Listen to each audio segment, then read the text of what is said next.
Well, thank you guys for coming today to cover us and to do this event. I wanted to start, I'm going to be very brief because I just want to get to as many questions as I can. I can do English, I'll answer Spanish if you ask Spanish.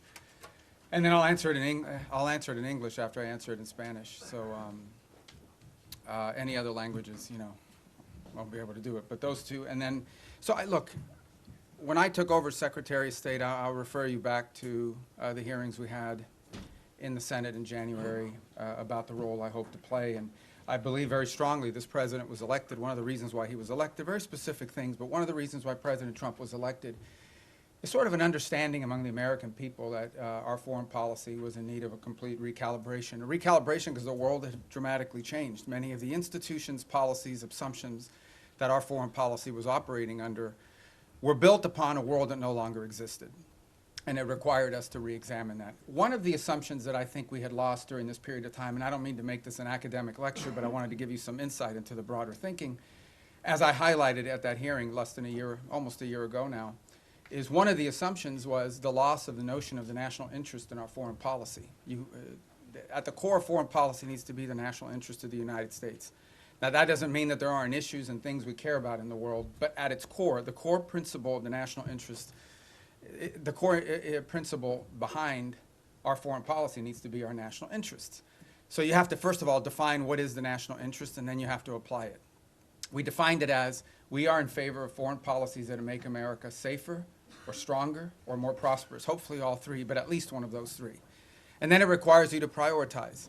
Even the richest, most powerful and influential country on earth has limited resources, has limited time. And it has to be able to dedicate those resources and time through a process of prioritization.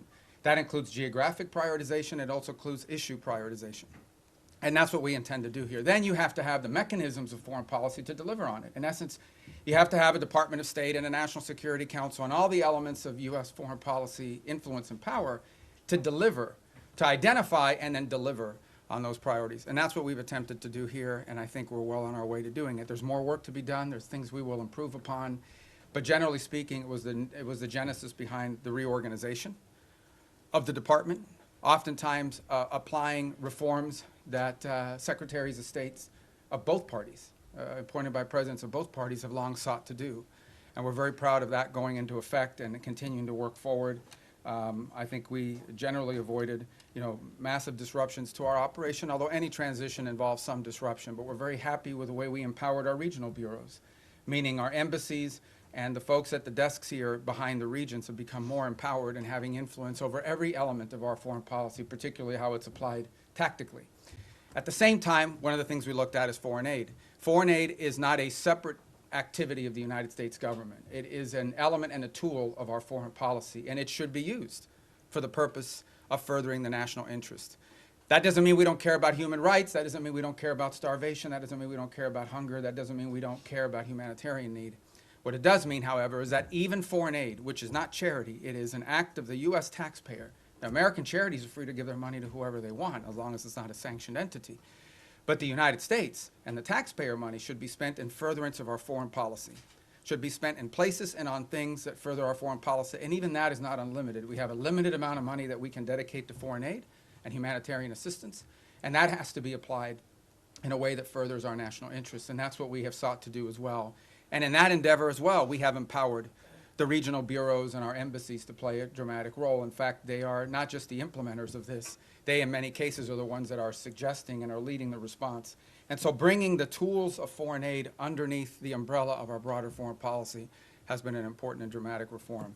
Even in the midst of all that, we remain engaged around the world, including in conflicts that perhaps are not central to everyday life in America, but the president has made it a priority to be a peacemaker. And so you've seen us engaged, whether it's Russia, Ukraine, or India and Pakistan, or Thailand and Cambodia, which is an ongoing challenge, or the tragedy we see now in Sudan, or the potential for further strife in South Sudan and that falling apart. I mean, no matter Armenia and Azerbaijan, we are always looking for opportunities, if possible, to play the role of a mediator that brings about the avoidance of war or the ending of conflicts.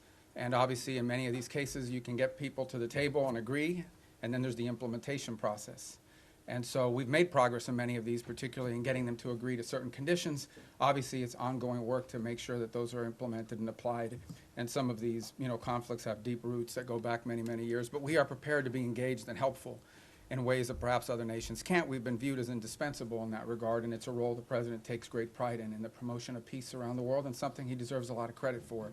He is personally engaged in all of this.